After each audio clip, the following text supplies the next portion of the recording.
Good evening, everybody. Welcome to another episode of Uncommon Sense with Jose Negron. And the reason why it is called that because on this channel we seek everyday solutions to everyday problems, but not everyone uses logic. Now we do have a special guest, and his time is limited, so we're not going to keep it too long. But before that, I'm going to read the disclaimer. The views of the guests who appear on the channel are not necessarily the views of the host nor the channel. Any attempt to copy the material without the consent of Jose Negron or the channel Uncommon Sense with Jose Negron is prohibited. By appearing on the call, you waive the rights to the image on this channel. Some of the views which guests may hold may be considered offensive to some viewers.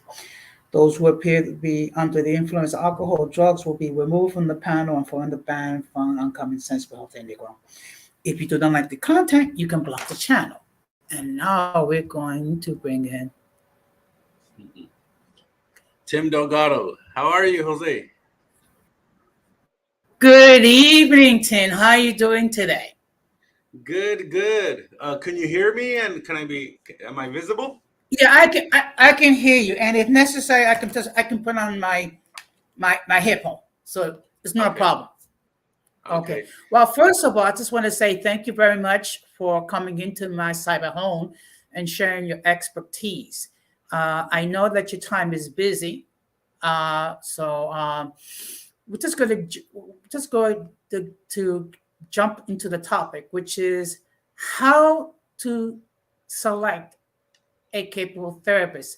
One of the things we do have to bear in mind is that the situation can differ from city to city regarding how one can obtain mental health services, but there are some things that are common. Would you agree? Yes. Yeah, I mean, it differs city to city, state to state.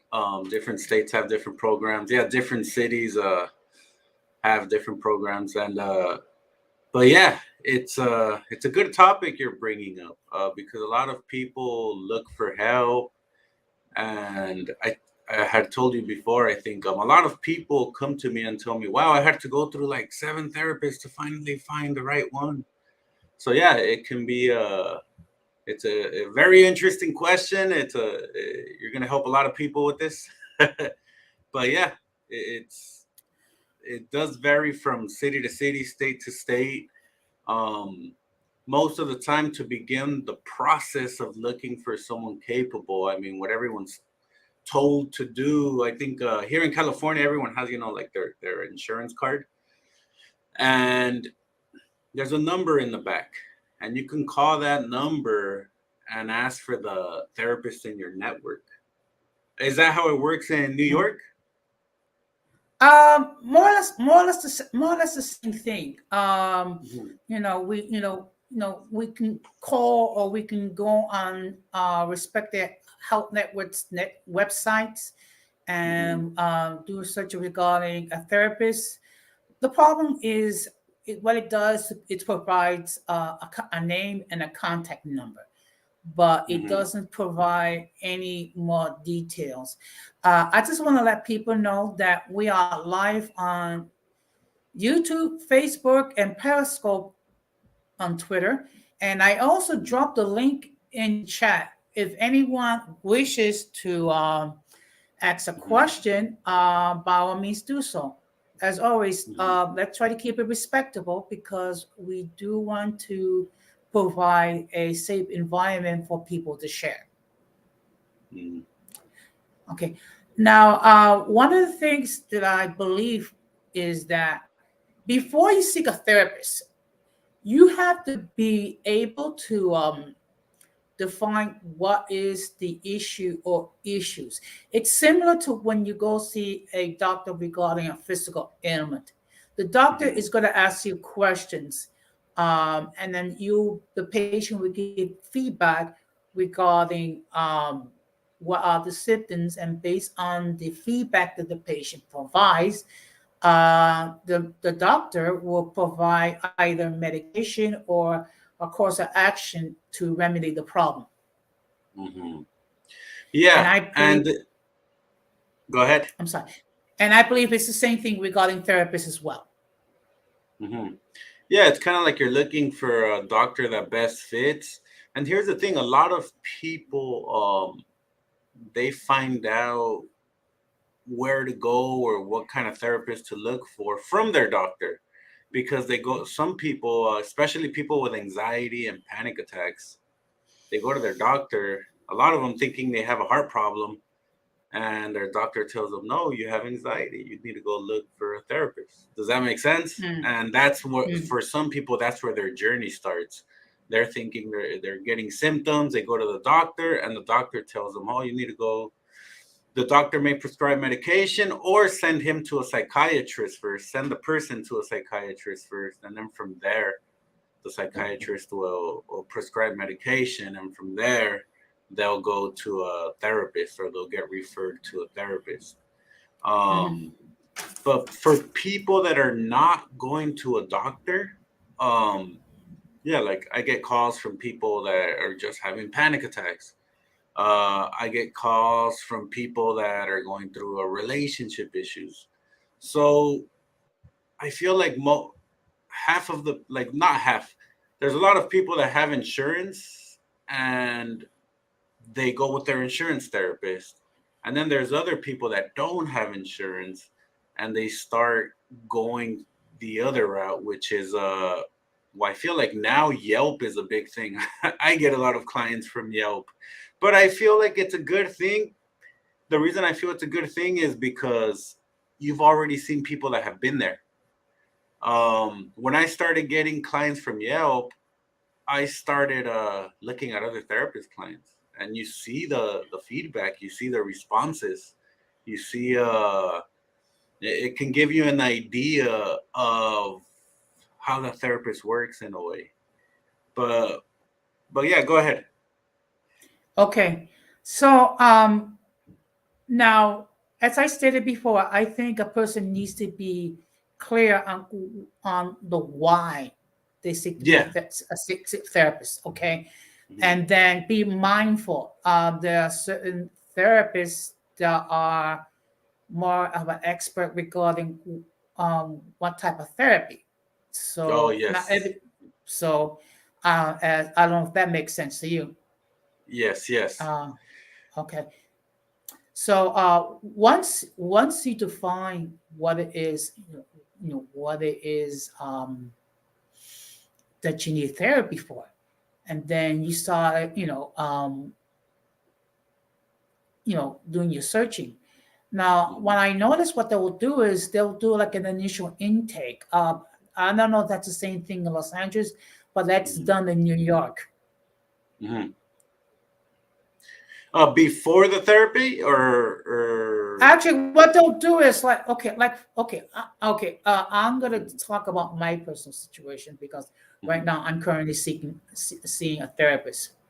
Mhm. But what normally what they would do is they will do an intake, um, Mhm. and I will ask you to be as descriptive as possible Mhm. regarding what.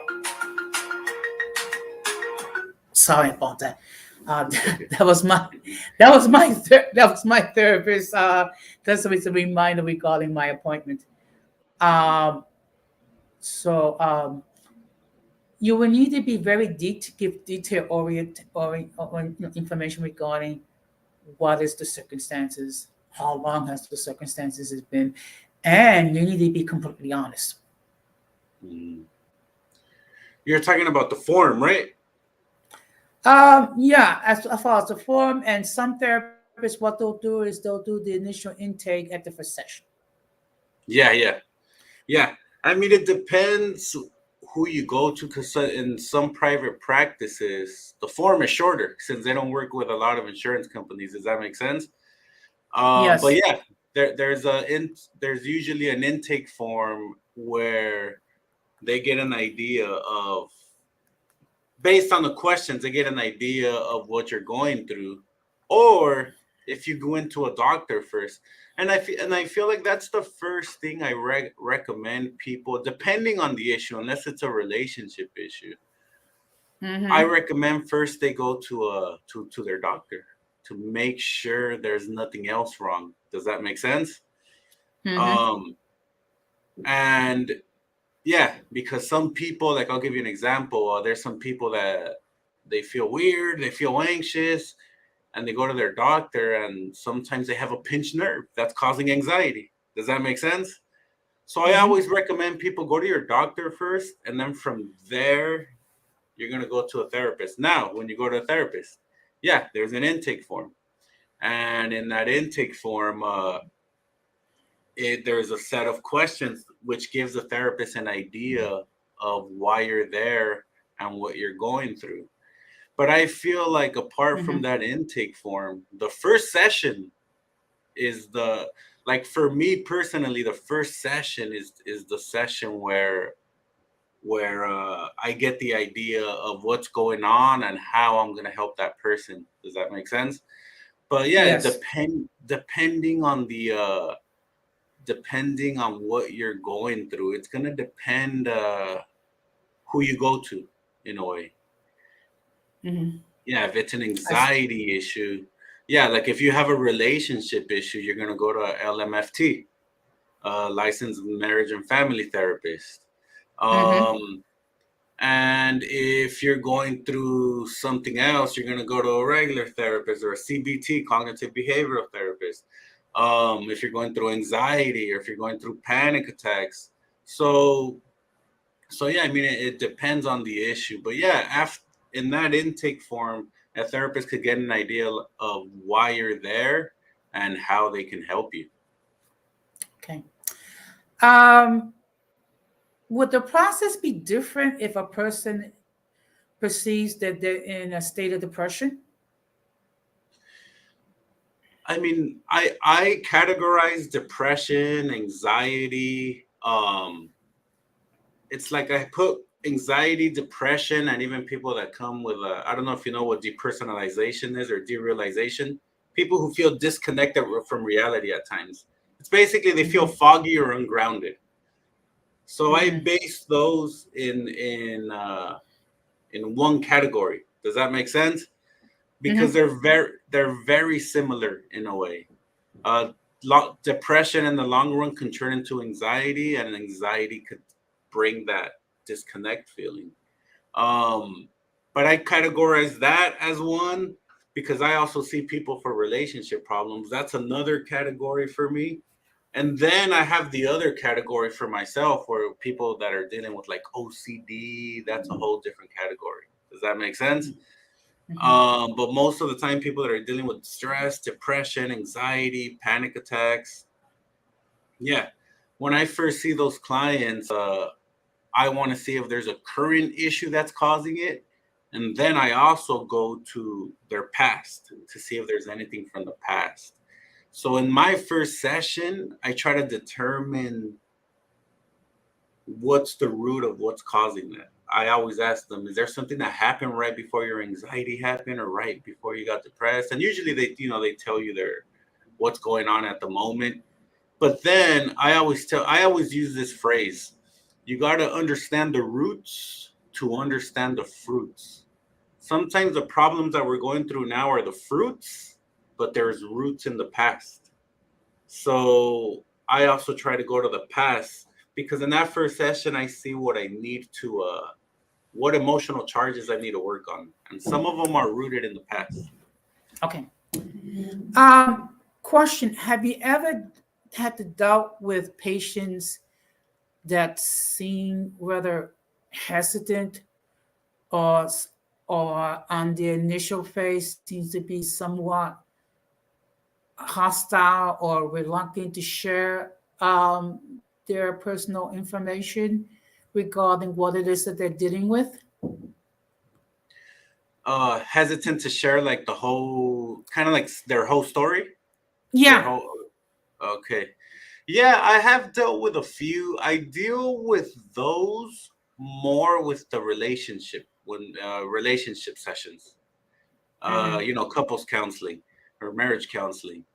But when someone comes to me with anxiety or panic or even depression, by the time they come in, they're at a point where they need the help. and they're real Mhm. desperate to get the help.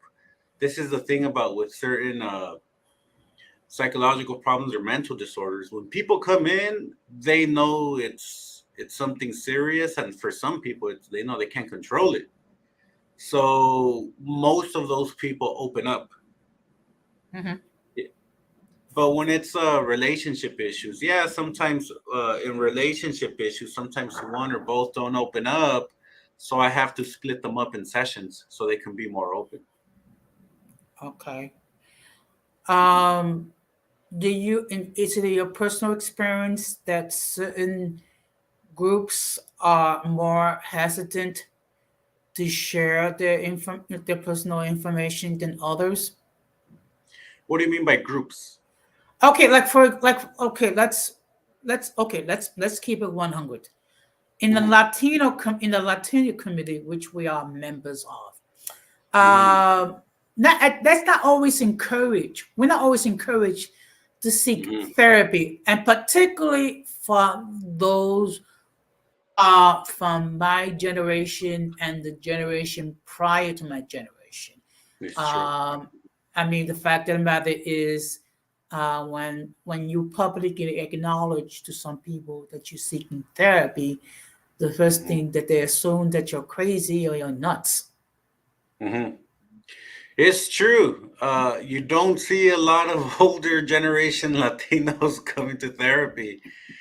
But what I have been seeing a lot is a lot of women, younger women, Latinas coming to therapy. I feel like the younger generation is more open, one, and women are more open. If you ask any therapist, they'll tell you, wow, what we see the most is women. And there's a lot of Latina women that are coming in, and they're the ones that bring, especially in the relationship issues, they bring their husband. And at first they didn't want to come in because they're like, yeah, well, we don't go to therapy, the Latino men. Um, but I feel like since mental disorders are like rising in these recent years, when someone feels panic attacks or severe anxiety, they're gonna get to a point where they want to come in because they've never felt that before, and it can be real scary for people. But when that feeling of anxiety or panic kicks in, and that's why most people that call me, they're at that point where and I have been seeing Latino men with a lot of anxiety. There's a lot of anxiety right now, a lot of anxiety and panic attacks, to the point where they're getting a lot of panic attacks. Mhm. I see. Oh, I apologize. That's my laptop. Just I get delay notifications on my laptop. Hmm. Um, okay. Now, I'm sure there are different approaches as far as therapy, and depending what is the issue, and what is the information regarding the patient. Could you share a little bit about that? The process. I mean, I'm gonna share with you. I'm gonna share with you the 18th letter. I'm gonna share Yes. with you. I'm gonna share with you the way I work, because I work more private practice. And the reason I did that is because I try to step away from working with the traditional talk therapy. I'm a little bit more. I always tell people when they call in, look, I work a little different. I'm a little bit more aggressive. I work a little faster. Um, there's a traditional platform of talk therapy. The first 10, 20 sessions, you let the people vent out their issues. Where I've changed to work more a little solution based, where I try to see the patterns in the first session or two. My goal is to see patterns and to realize what's going on. Hmm. And from there, I determine, I think I told you earlier, I try to see what's going on now, and I try to see what they're holding on to from the past. And from there, I go to the next sessions. I start collapsing whatever emotional charges they have. That's a term I use to attack any emotional memories or emotional wounds that they have towards their past or even present. But the first 2 sessions, I try to see the patterns that are going on, and I try to see the pattern and what they're holding on to. And from there, I get an idea. Sometimes I figure it out even when they call over the phone. I try to see, like I ask certain questions, and right away I'm like, I already know what's going on. But when they come in, I see it even more clearly. And I could even give you, or I think I did, in one of the podcasts I did with you. I think I share my chart with you. I do not recall if you did. I would have to look at the playback because that was done in December. Yeah, that was a while ago. Yeah, I mean, basically in YouTube land, it's like it might as well be a century. Mm-hmm. Yeah. Okay. But yeah, I mean, every therapist has their own style of working. Look, this is what I get the most. That's why I feel like it's a good question you ask, how to choose a capable therapist. I feel like a person should see in the first 3 sessions how that therapist is working. Because, like I said, there's a lot of talk therapy out there, and I'm not saying it's bad. But I feel like, and I'll give you the feedback from my clients after my first session. They tell me, Tim, what we did with you, like I didn't do that for a whole year with my other therapist. Or I get so many stories of different therapists where they're like, I went to a therapist for 5 years, I went to a therapist for 7 years, and it helped me to a certain point, but after a while I told them that they needed to give me tools, or their point is they didn't get a breakthrough in a way. And I'm someone who is results oriented, where if I feel like I'm not getting a result, I go dig in more. I keep learning. That's what I tell people. After college, I kept learning because I feel like it never ends. You could always keep going and learning on certain and my big thing was helping people with anxiety and panic attacks. But go ahead. I just want to, there are currently 3 people viewing this stream, so I want to encourage anybody, if they have a question, please enter in the chat, or if they want to join the panel, because the fact of the matter is, since time is very, it's very, we need, it's very important, and it's not every day that we get an opportunity to have a expert to talk about a particular topic. So, let's see. Don't be shy and ask questions. There's no such thing as a dumb question. Mm-hmm. And the questions will pop up on the side. So what they'll do? Okay, well, what they can do is, like, they can type in the question, and we will see it in the chat. Oh, okay. Or if they want to, the link to join the panel is there. Mm-hmm. So they can ask their questions directly. Okay. But Tim, please continue. Yeah. So I feel like for the biggest complaint I get from some of my patients, clients, is from when they come from another therapist. They're like, they were just hearing me out and nodding yes with the clipboard in front of them. Mm-hmm. And that's one of the biggest complaints I get. Like, I went to this person for a year, I went to this person for 7 years, I went to this person for 6 months, and they weren't getting any feedback. They were just more there with the clipboard and nodding yes. And my thing, results is important to me, and I'm not saying you have to get results after the first session, but I feel like after the first 3 sessions you could get an idea of how therapist is going to work and if it's for you. Does that make sense? you've known some of the people that have came to me, and they for them it was, I think, in the first phone call, they're like, oh wow, you kind of hit it on the spot over the phone before they came in. So, fulana la cubana. Hello. Can't Okay, you unmute know for what? some It's reason. it's okay. Well, you know what?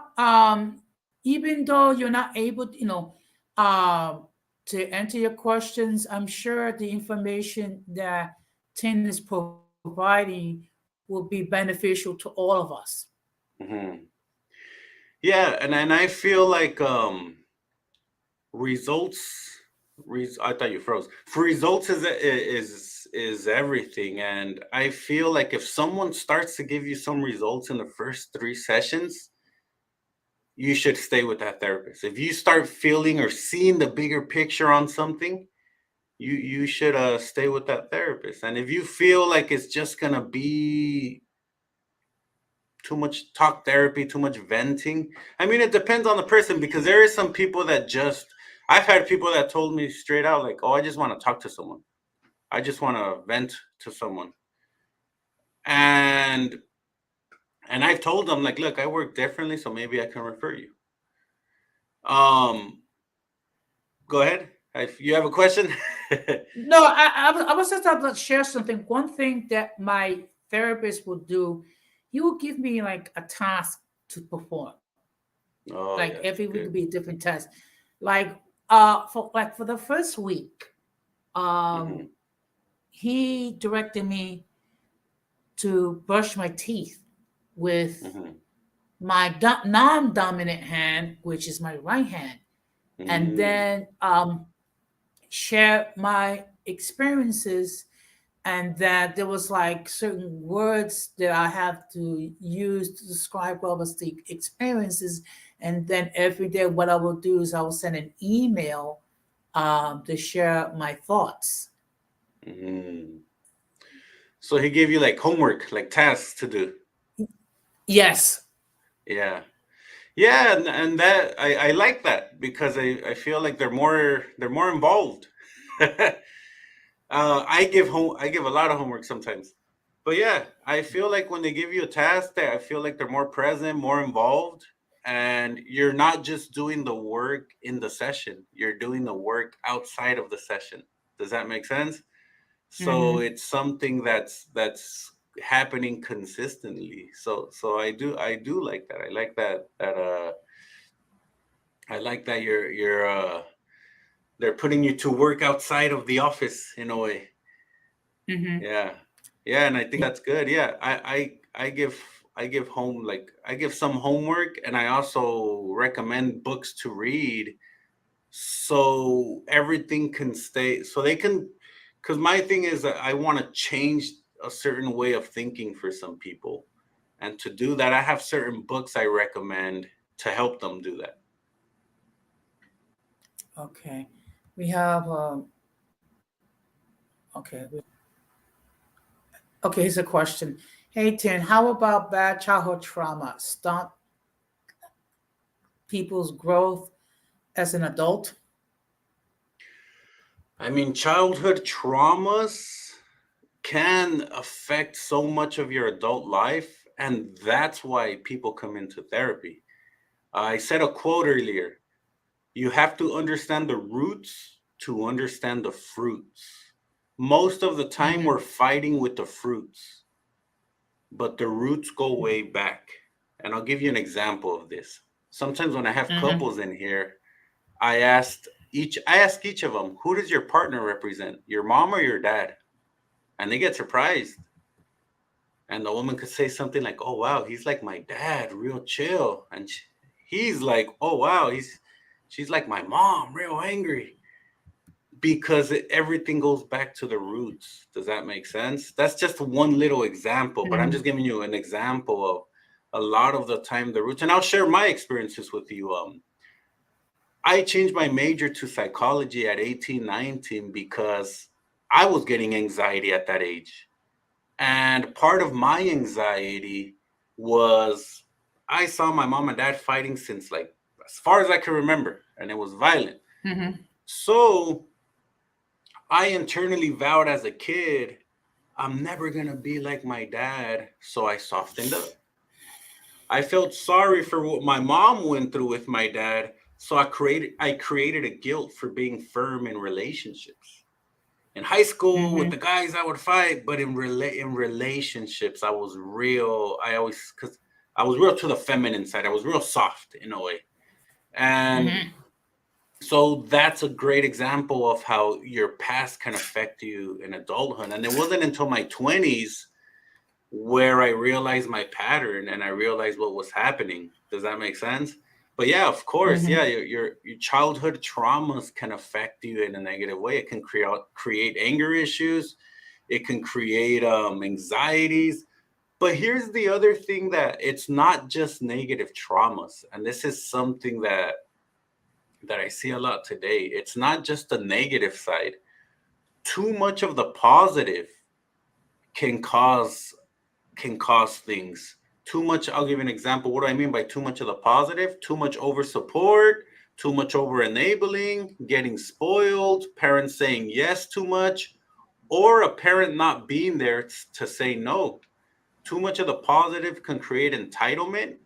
It can create the narcissistic behavior, or the other side of that is it can make it seem like everything comes easy, and when you get your first challenges when you're an adult, you break easier.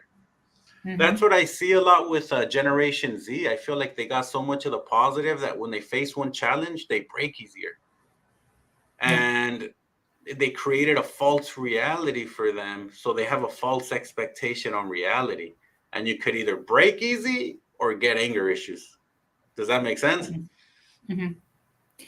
Now, you mentioned that you have yeah, patients that have been in therapy for years. Yeah. Is that the average, or because I don't like to say normal because normal is too subjective.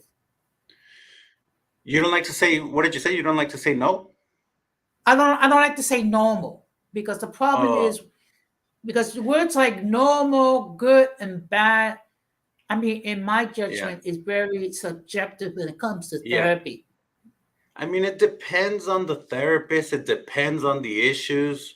It's different for everyone. But me, like I said, I Mhm. moved to private practice and I help people in 15 to 10 sessions. And like I said, I'm a little bit more aggressive. I'm a little bit more to the point. And Mhm. I do get a lot of people that have gone to a therapist. I'll give you an example. I had this patient. She went to a therapist for 7 years, and she was taking medication at the point of like schizophrenia. And by my third session, she was telling me, Tim, like I've never done anything like this before. It's what you do is way different, and it's more like I started using the term aggressive because she used it. She's like, you're a little bit more aggressive. You get to the point, and you start getting rid of stuff fast. And so there is people that go to therapists for a lot, but I broke away from private practice because it's like I said, it's a lot of talk therapy, and I'm big on results. I went through anxiety myself and panic attacks. I know what it's like to go through different therapists and not getting help. Does that make sense? Until I finally, for me, it was the fifth one that I finally found one that I was like, oh wow, this person can help me. Um, but Okay. so your question was, yeah, if it's normal. I don't want to say it's normal, but it's different for everyone because some therapists are helping people that have like severe issues like schizophrenia, and that's a whole different thing. So that Yes. I can understand them going to therapy for 7 years. So it's not wrong. Does that make sense? It's not bad or wrong or No, yeah. I understand, but like I said, I don't like to use terms like good, bad, normal because it's too subjective. Okay, now there's a question here which states, yes, it definitely makes sense. Does the psychological effect do you think social media has on Generation Z? Well, this social media is the easiest place. Depression can be caused by comparing yourself to something, comparing your life to something. When one of my mentors, when people when someone comes to him and tells him, like, my life sucks or my life this, he always asks, compared to who or what? Because you're comparing it to someone. And this was in the old days. I'm 41. So now there's a place where you can compare your life and yourself to everyone and everything. Not only that, I did a post a while back on my Instagram. Social media and even the internet in general, you see so many problems around the world that it makes you want to be a savior to all these problems, and it's impossible. You're never going to solve every issue in the world. So you have access to see all these problems in the world. And there's some people that get depressed or anxious, or I had a client that was super sad. Oh, this is going on in the world and this is going. I'm like, look, I get that, but you can't do nothing about it. Unless you're a billionaire, you can't do nothing about it. So you need to let it go. You just know that these things happen around the world. But I feel like that's also causing like a form of like depression and anxiety. But back to the social media. Yeah, social media, one, is the fastest place to compare yourself. Two, people, it's kind of like to me, it's causing people to be hermits and non-confrontational. So it's a lot of people are turning down hanging out with friends, hanging out with people, and they find it easier. Like, let's say it's a Friday night and they get invited somewhere. They're like, you know what, I'll just stay home and swipe through social media. And it may feel good at the moment. You're connecting with people through social media, but in the long run, it's artificial. And I always tell people the human mind needs people. We need people. We need interaction. We need friends. We need a little bit of family time, the one you do get along with. And we need a little bit of everything. Does that make sense? And I give my examples with people. I tell them, look, I have like I have some friends here in the office where I work at. Two, I have like Mhm. 3 crowds of soccer friends. Three, I have my family. Four, I have my cousin and some friends that we hang out. You have to have baskets of people that you hang around with, because I feel like social media has people becoming hermits, and they're getting depressed easier, and they're getting a lot of anxiety. I feel like a lot of anxiety is coming from social media, Mhm. apart from the lights, from the electronic part of it. But yeah, so that's what I feel about social media. One, it's the fastest place to compare yourself to people. Two, it's turning people into hermits. People would rather stay home and be on the phone than actually go meet people. Yeah. I don't know if that And helped. Go ahead. yeah, I think our friend Denise has spoken quite a bit about that, not just on this platform, but also in Latin explaining how people come to the point where they become like camera warriors. They tend to be lash Yeah. out through the computer, but yet they wouldn't think of lashing out in person because they know of the consequences. Hmm. Unfortunately, Denise is not able to join. I guess she's not able to join us due to Hmm. situation beyond her control. It would have been great for her, for her to chime in. I'm sure she'll when she has opportunity, she'll look at the stream in the playback. Hmm. Yeah. Um, Go ahead. no, go ahead, Tim.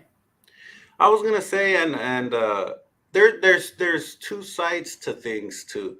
It's kind of like generations, because I feel like Generation Z also gets bashed a lot too.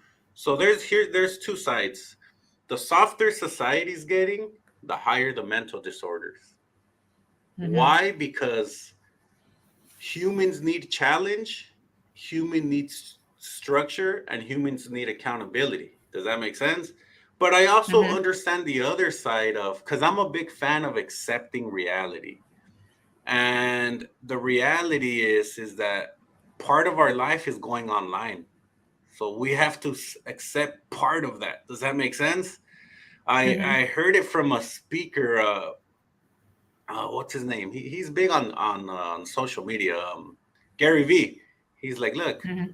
the reality is that part of our life is going online, and I really do agree with him on that. Part of it is that we have to accept that some of our kids are going to be online.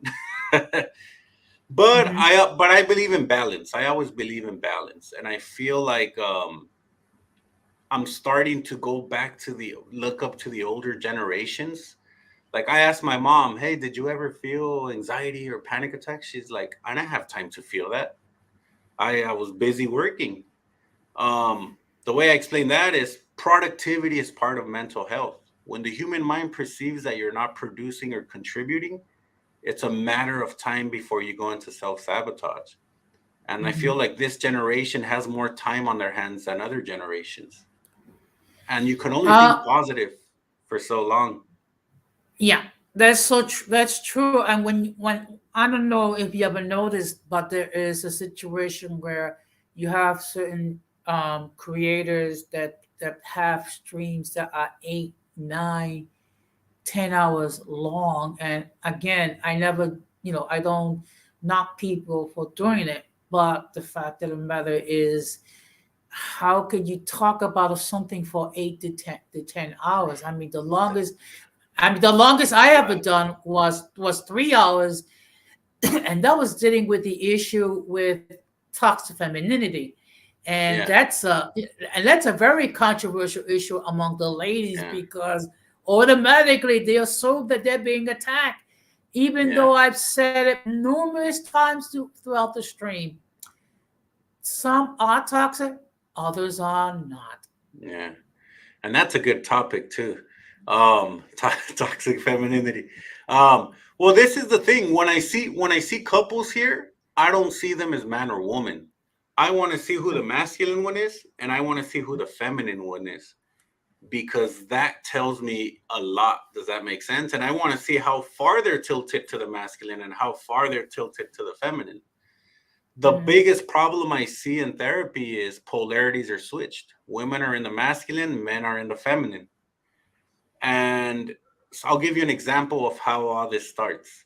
I get a call, and I get a lot of women calling and telling me, Tim, I think I'm bipolar. I think there's kind of self-diagnosing. I don't know what's wrong with me. I think I'm bipolar. I think I'm depressed. I think I'm angry. I'm frustrated.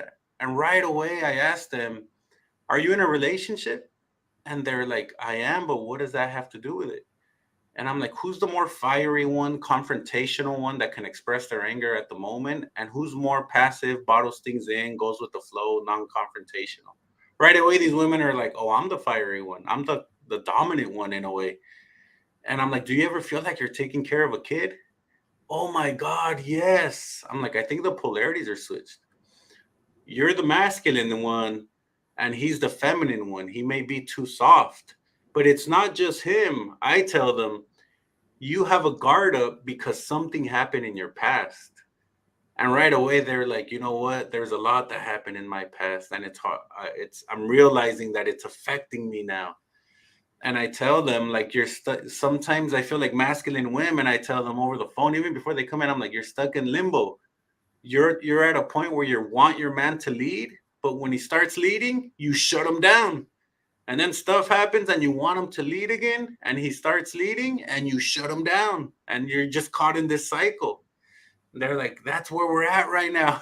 But I'm just giving you an idea of, because to me it's like, you can call it toxic femininity, but to me it's still like, it's masculinity. It's masculine women. And I feel like there's a lot of conventional wisdom. Sometimes I don't blame people, not only for these issues, but even for like mental disorders.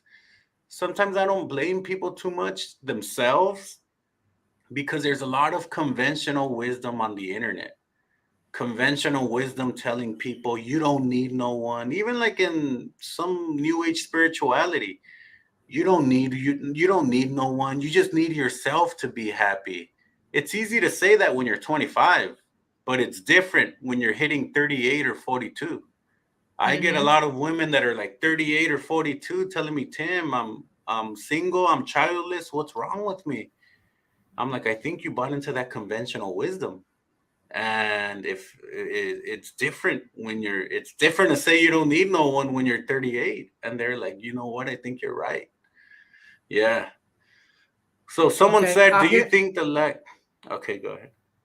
You want to do you read think it? the lack? No, you can read it, Tim. So it says, do you think the lack of promotion of masculinity are affecting young boys today? I've had, like I said, I'm 41 and I've had young guys in their 20s. I have a couple at the moment as clients, as patients, and they tell me, Tim, the way you come off, it seems like in your generation it was different. And they even tell me themselves, like in high school and even in the colleges, right now, masculinity is bashed. Like masculinity is bashed a lot. So some of these guys grew up without fathers. So sometimes I feel like they even look to me like a father. But Oh, but yeah, so do I feel like do I feel like I feel like there needs to be like a rebirth in masculinity, but I'm not talking about the old macho masculinity because I feel like that's even and apart from being unhealthy, I have a chart that I use and I feel like the old macho way is part of it's in the feminine in a way. The only reason they got away with it is because the culture supported the women staying in a way. Does that make okay. sense? Um, yeah, I just want to acknowledge the fact that Morena has entered the chat. Mhm. So I just like to say, appreciate, her, input. And like I said, any questions by all means, because Mhm. when, Tim's time is limited. So this is a perfect opportunity to ask a question. Um, Yeah, I got like because I five am more minutes. I already passed my time, so but yeah, I I'll do know, five but more minutes. so guys, this is your last chance to ask whatever questions. I mean, um, you know, um, I got a question. Do you Mhm. have like, do you have like a YouTube channel, or you ever thought about creating one? I'm working on creating one. I have a company that's working with me right now that they want to take me for life coaching online. Like for they want to take because life coaching you could do more international. So they're branding me right now. So everything's in the process right now, but it includes the YouTube. They're gonna run a new Instagram for me. They're gonna run a Twitter, all of that. They're gonna brand me to go kind of like strictly online. But yeah, I have my podcast, the Eat Up Reality podcast.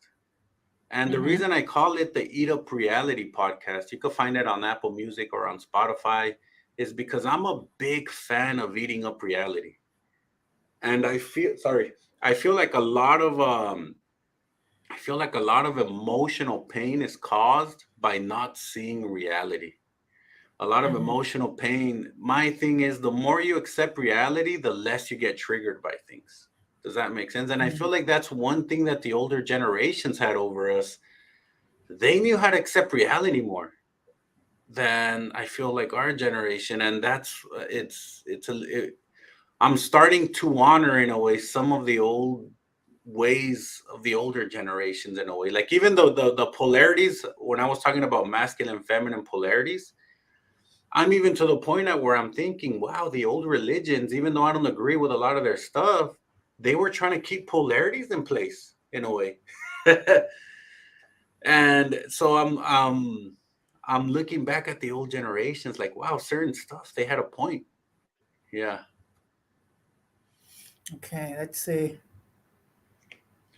Well, okay. Well, thank you, I was just 18th saying. letter. I don't know if he was gonna log off, so I was just saying, like, bye in case you're logging off. 18th letter. I mean, look, I did. Okay, I did drop the link. Yeah.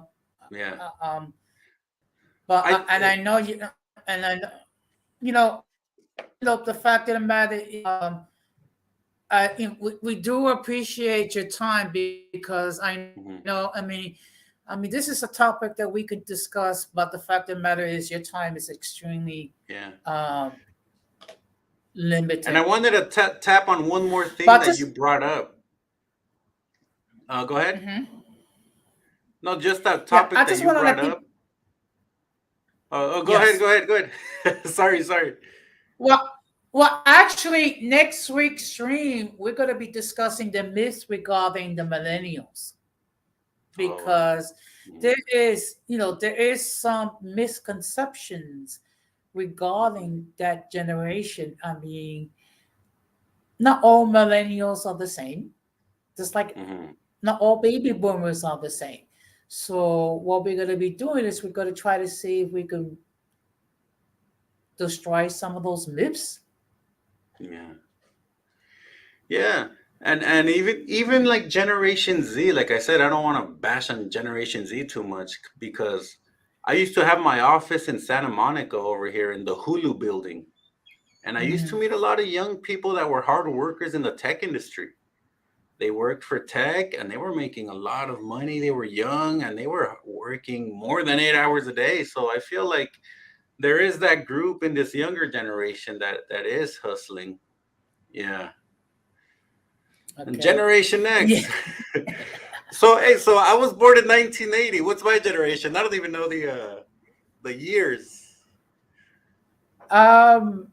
You know what? Am I an Let me just. Xer or a millennial? Let me just do a quick Google search. Okay. I might be an Xer. You know, You're an Xer. You're not a millennial. Generation X. So because they were born between 1965 and 1980. So uh, you just made the cut as far as Generation so X. 81 is millennial. 81 and up. Yes. Oh wow, I didn't know that. Yeah, Okay. but Yeah. yeah, Okay. 1980 are millennials. But yeah, you brought up something about people talking about a certain subject for 8 hours. I don't know if you've heard that the app Clubhouse. No. It's an app for like iPhone users, and what you do is you go into like certain chat rooms, and there's a moderator, and there's certain subjects you talk about, and the moderator picks the subject. And I got invited to speak in a few.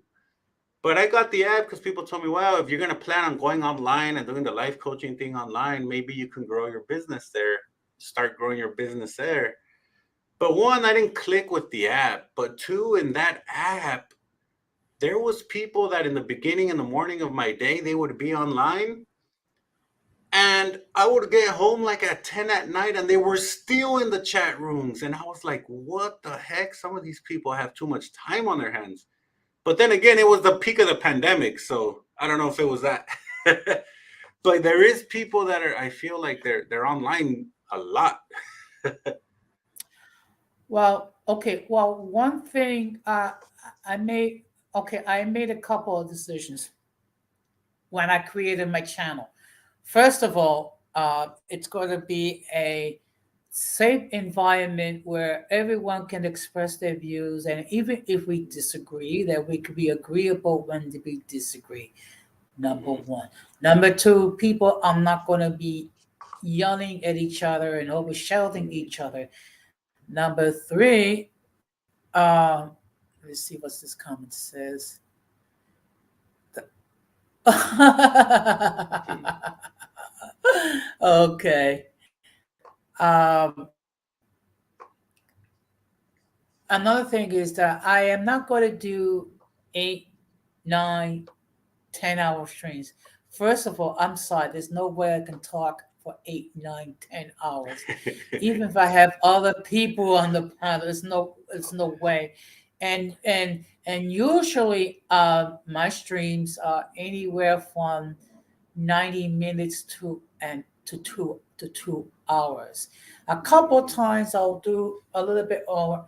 The longest has been 3 hours, and that was when I did part one, a toxic femininity.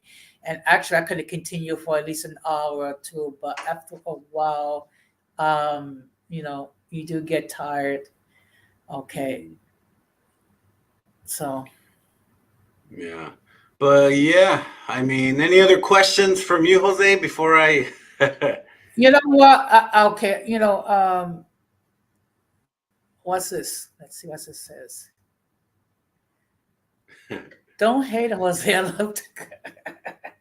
I don't hate it, Morena. I'm just saying it's just not me. Okay. Yeah. I don't hate it. I mean, if you want to do 10-hour, 24-hour streams, by all means, God bless you. Well, if no one else has any other questions, because okay, let's see what's this.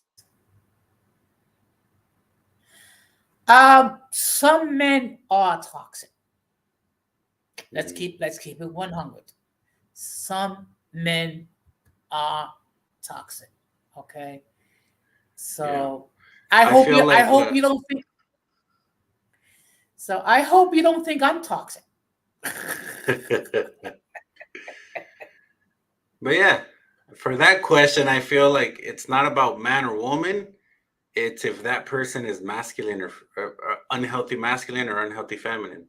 It's like I have a chart where I explain there's the healthy side of masculine, there's the healthy side of feminine, there's the unhealthy side of masculine, and the unhealthy side of feminine.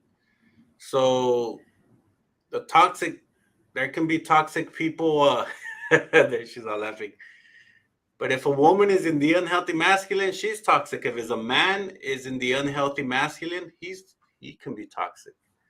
Um, but yeah, maybe I'll do Mhm. a episode where I show you guys my chart, where You know how I what? break down people. You know what? Maybe we can do a stream regarding um unhealthy masculinity and unhealthy femininity, and maybe you can share your chart regarding where how that works out. Hmm. Okay. Yeah, there. A company's making like a poster of it for me, but I'll give you like a quick little man. I got like a couple minutes. I'll give you a quick little. Let me see if I still have it on this side. Sorry for the noise. No, it's okay. So this is the sloppy version. So Okay. let's see if I could get it in the camera. It's hard to understand, but it's kind of like when I see a person, let's say there's a needle here. I want to see Hmm. if they're masculine. I want to see if they're feminine. And I want to see if they're tilted to the unhealthy masculine or tilted to the unhealthy feminine. Does that make sense? Hmm. So this is feminine. Inside this pie is the healthy side of each. This is healthy feminine. This is healthy masculine. Healthy feminine is love, affection, imagination, having the vision to do things, music, the arts, spiritualities here.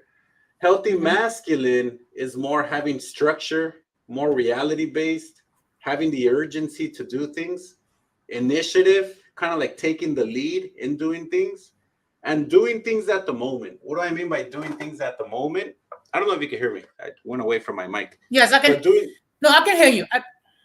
Okay. And doing things at the moment is expressing at the moment or taking action at the moment. Then this is what I really get into with my clients, the unhealthy side of each. Because by the time someone comes in here, they're tilted to the unhealthy side of one of those. So unhealthy feminine, they went inward at a young age. Like I'll give you an example. I was in the unhealthy feminine up until like age 22.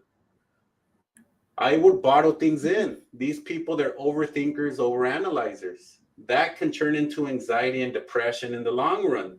They're non-confrontational. They avoid confrontation. They're too passive, too sensitive, and too positive. They're overgivers. Why? Because they have a savior complex. And people ask me, Tim, what's a savior complex? They care about others' needs more than their own, especially in a relationship. They're the ones to smother in a relationship. Right here, I have the word bottle times 4. What does that mean? They can bottle, and they'll blow up every once in a while. Then they'll feel guilty for that blow up. They have more emotional responses. They fantasize more. What do I mean by they fantasize more? They can be in fantasy land more. Some people tell me, Tim, give me an example of that. Well, my first 3 relationships, high school and out of high school, I was in this side, so I was in fantasy land more. I was believing the love songs. I was believing the love movies. So I got cheated on my first 3 times. They can be the naive ones. They can be too formal. What do I mean by too formal? They want to do the right thing too much. It's an exaggeration of them wanting to do the right thing too much. They can come off as juvenile. These are some things that I wrote recently. They can come off as juvenile, especially if they joke around too much. They overtrust. They choose sadness over anger. They're more the pleasers. They let things slide too much. It's hard for them to set boundaries. And especially the men on this side, they'll lie to diffuse situations. Does that make sense? And keep in mind, most of the mental disorders are on this side, like anxiety, depression, and panic attacks. They're more on this side because bottling things in turns into anxiety in a way. And then there's the other side. So I'll bring this one closer. Unhealthy masculine, these people went outward at a young age. They chose anger. They express at the moment, no filters. They're more narcissistic. What does that mean? My way or the highway. They're never wrong, and they feel entitled. They're more manipulative. And right here, in parentheses, I put the word aware. But they're more manipulative. Why? Because they're more aware because they went through something at a younger age, which made them grow up faster. So they're more aware of people's actions in a way. They're more strategic. I always tell people the best way to explain this, these are the ninjas. They're more strategic. They'll strategize in a relationship. They're more vengeful. They perceive everything as an attack. They can do crazy stuff and they won't feel guilty. This one, I came up with this term. Even one of my clients was like, one of my clients told me, Tim, you should write a book on this because I came up with this term. I seen it so much during the pandemic. The women in their masculine, they can get control anxiety. What's control anxiety? Control anxiety is anxiety mixed with anger and frustration. Anxiety on this side over here, on the other side, that's the more clinical anxiety. People go into the ER thinking they're having a heart attack, but control anxiety is more anxiety mixed with anger and frustration because they can't control something or because they're not aware of something. And then half of the people on this side, not all of them, can have the FE mentality, fuck everybody mentality. So that's my chart. I know I don't have a lot of time to go deep into it, but this is where I determine, I ask people, which side are you on? And they'll point to, oh, I'm on this side. Oh, I'm on this side. And what I get a lot of is the polarities are switched. I get a lot of women pointing to this side, men pointing to this side. So there's a lot of polarities being switched. So, excuse me. Fonona stated that she needs the chart so she could hang in her house. They're making it for me, and they're gonna copyright it for me. Once I get it copyrighted, I think I can pass it out to people. But you could even see it right here. You could replay the video, but I'm just giving you an idea of how I'm looking at people. Not only couples, even if someone comes in alone, I want to see if they're masculine or feminine in their character, because that tells me if they have anger issues or if they have mental disorders. Does that make sense? So actually, Fulana said that you should sell it and put it on a shirt.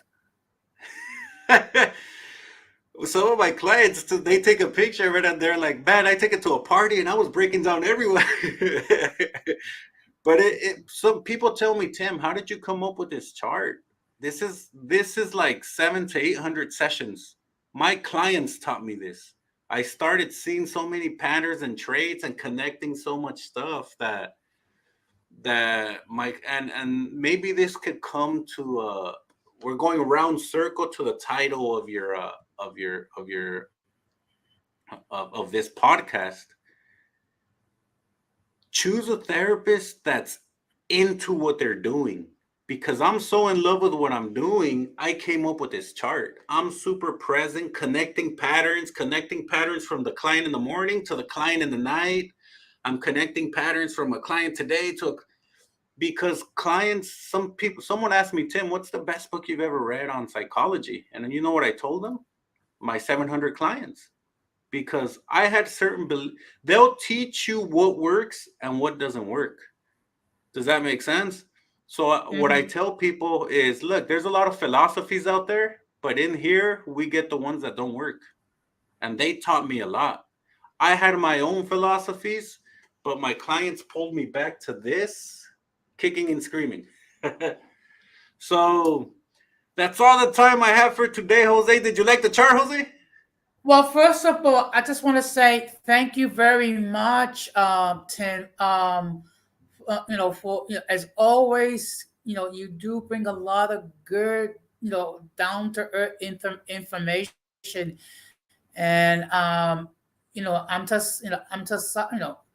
look, I'm sure people can follow you on Instagram, and then Mhm. once you do come up with your channel, I'm sure you're going to get a lot of traffic as far as people watching it, because you do provide um, quality information that's relatable. Mhm. Yeah. So I just want to say thank you very much. Thank you. I guess okay. So um, you know, whenever you can, actually, I'm gonna reach out because I'm gonna be having another topic which is dealing on the grieving process. So Okay. yeah, yeah. So but I'll DM you during during the week, because I don't want to keep you further from your other errands that you have to do. Well, thank you very much, Tim, for your time and your information. Thank you, and thank you everyone that was on 18th letter, the Cubana, and Reyes. I forgot her Reyes. Yes. um, but I hope the chart helped and made your gears working, because that's my whole point. My goal is showing people the science of things so their gears could start working and they can maneuver around life better. But yeah, she said that was awesome. I didn't read what she said. Um, You say it was awesome. I'll be looking for the chart, and y'all have a great night. And then Morena says, "Thank you." Well, thank you, Morena, for your input. Thank you guys. Thank you, Jose, again. And Okay. okay, that's Leaf Studio. Okay, I see it. All right. Well, you guys have a good one. All right. Take care. All right. Have a Bye. good night. You too. Bye. Bye. Okay. Okay. Well, the fact of the matter is, we were given a great deal of information to think about. And, I'm sure there'll be other people that will be watching um, and during the playback. Looks like no one is going to hop on the panel. So what I'm going to do is, well, you know what? I'll just put the link one more time, and then if no one else join, we'll just we'll just wrap it up for the evening.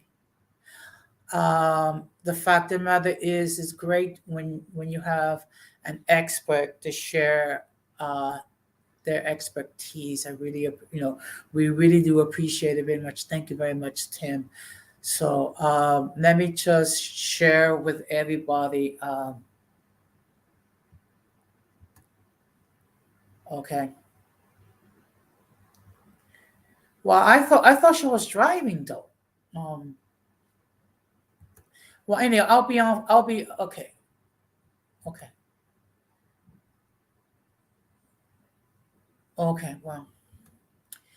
Well, there'll be. You know what, Fulana? There'll be other streams. So, but I do appreciate the interaction from everyone from the 18th letter, uh, Morena, Fulana. Okay, let's see what's this. Okay. Wow. Um, Let me just share with you what's going to be going on now. Wednesday, uh, I'm going to be doing a stream. Let's see. Actually, let me just go over because unfortunately my memory is not all that. Or as I like to say, I'm having a senior moment. Okay. So this Wednesday, we're going to have a stream regarding what to think about before you retire. This is more geared for people like myself who are approaching retirement age and certain things uh, that you need to take into consideration. Now, next week, uh, we're going to be having a live stream regarding the myths with the millennials. Now, the reason why we're going to have this discussion is that unfortunately, there's certain people that have some misconceptions regarding millennials. And sometimes people have a hard time distinguishing between the millennials and the um, the Gen Z and the Alpha people because they're the younger generations. So what we're going to do is we're going to have a discussion and try to dispel some of those myths. One thing I'm going to try to do is have a millennial come to be a co-host, partly to keep me in check to make sure I'm not spreading any misinformation, even though I don't do that, but to have a serious discussion uh, regarding millennials. Um, Now, I am going to be doing another stream in Spanish. It'll probably be in May. Uh, what I will need to do is think about um, what will be the topic. Let me just say a few words in Spanish.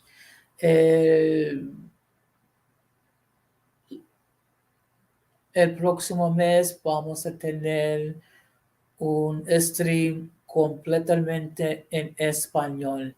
La verdad, yo estoy en el proceso para planificar qué sería la tema para el stream.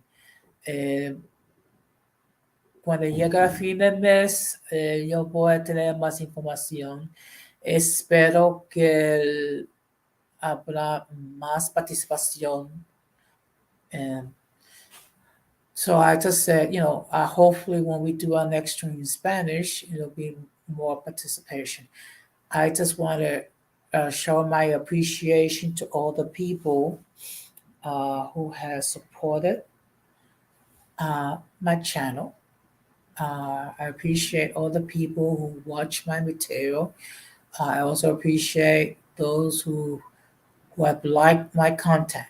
Uh, so I'm just going to ask that everybody to please uh, like, subscribe, hit the bell notification to all. So therefore, whenever I do go live, I will you will be informed. and then it will be up to you whether you wish to catch the stream or video live or watch it on the playback. So what I'm going to do is I'm going to wrap this up. Again, thank you, Tim, for stopping by, and thank you everybody who entered their comments in the chat, which were the 18 letter Fulana and Morena. So that being said, I'm going to close the same way I always close.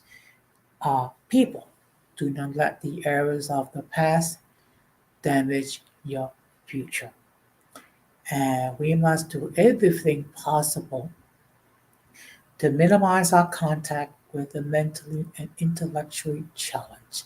Because if we fail to do so, we will be infected by their stupidity and massive insanity. Again, this has been another episode of Uncommon Sense with Jose Negron. And I just want to say thank you very much. And peace. Be strong. Be